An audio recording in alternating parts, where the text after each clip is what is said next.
Assalamualaikum warahmatullahi wabarakatuh. Yang terhormat Bapak atau Ibu dosen yang saya hormati dan mahasiswa UT yang saya banggakan. Perkenalkan, nama saya Muhammad Budi Fasu Nasution. Saya perwakilan dari studi S1 Hukum Universitas Terbuka Batam, Pokjar, Karimun. Kali ini saya akan menjelaskan gagasan atau topik tentang COVID-19 atau yang dikenal dengan coronavirus. Di kesempatan ini saya akan mempresentasikan gagasan atau topik penanggulangan dampak sosial ekonomi akibat COVID-19. Pandemi COVID-19 memberikan dampak negatif, memperburuk kondisi ekonomi negara Indonesia dan meningkatkan kemiskinan baru. Namun di sisi lain terdapat dampak positif, yakni meningkatnya kesadaran sosial. Pandemi COVID-19 tidak hanya berdampak pada kesehatan masyarakat, tetapi juga mempengaruhi kondisi perekonomian, pendidikan, dan kehidupan. Jumlah pasien positif terinfeksi COVID-19 di Indonesia mencapai 6.575 orang per 19 April 2020. Pandemi ini menyebabkan beberapa pemerintah daerah menerapkan beberapa kebijakan pembatasan sosial berskala besar atau PSBB yang berimplikasi terhadap pembatasan aktivitas masyarakat terhadap aktivitas ekonomi, aktivitas pendidikan, dan aktivitas sosial. Menurunnya berbagai aktivitas ini berdampak pada kondisi sosial, ekonomi, masyarakat, khususnya masyarakat rentan dan masyarakat miskin.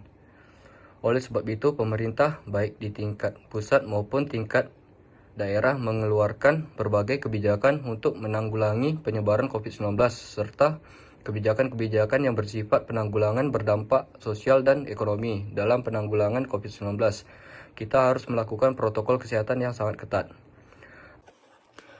Adapun dampak COVID-19 terhadap kesehatan. Coronavirus adalah kumpulan virus yang menginfeksi sistem pernafasan. Pada banyak kasus, virus ini hanya menyebabkan infeksi pernafasan ringan seperti flu. Namun virus ini juga bisa menyebabkan infeksi pernafasan berat seperti infeksi paru-paru atau pneumonia. Asal mula COVID-19 pertama kali ditemukan di Wuhan atau China pada akhir Desember 2019. Virus ini menular dengan sangat cepat. Virus corona hampir menyebar ke semua negara termasuk Indonesia hanya dalam waktu beberapa bulan. Hal tersebut membuat negara melakukan kebijakan lockdown untuk mencegah virus corona semakin meluas. Di Indonesia, pemerintah menerapkan kebijakan pemberlakuan pembatasan kegiatan masyarakat atau dikenal dengan PPKM untuk menekan penyebaran virus ini. Adanya pandemi COVID-19 ini berdampak luas terhadap krisis kesehatan maupun ekonomi global sepanjang tahun 2020 lalu hingga sekarang. Dari sisi ekonomi, dampak COVID-19 terlihat dari penurunan laju pertumbuhan ekonomi global. COVID-19 tidak hanya berdampak pada negara berkembang saja, melainkan juga perekonomian di negara maju. Sedangkan dari sisi investasi, dampak COVID-19 terlihat dari minat investor asing untuk berinvestasi di Indonesia yang menurun sejak 2020 hingga 2021 lalu. Kondisi ini sejalan dengan kelemahan ekonomi global yang berdampak karena COVID-19. Keberhasilan langkah penanganan COVID-19 menjadi faktor penentu yang sangat mempengaruhi berbagai risiko dampaknya ke perekonomian dan sektor keuangan, sehingga konsistensi dan kerjasama seluruh komponen bangsa menjadi faktor penting keberhasilan penanganan krisis kesehatan ini.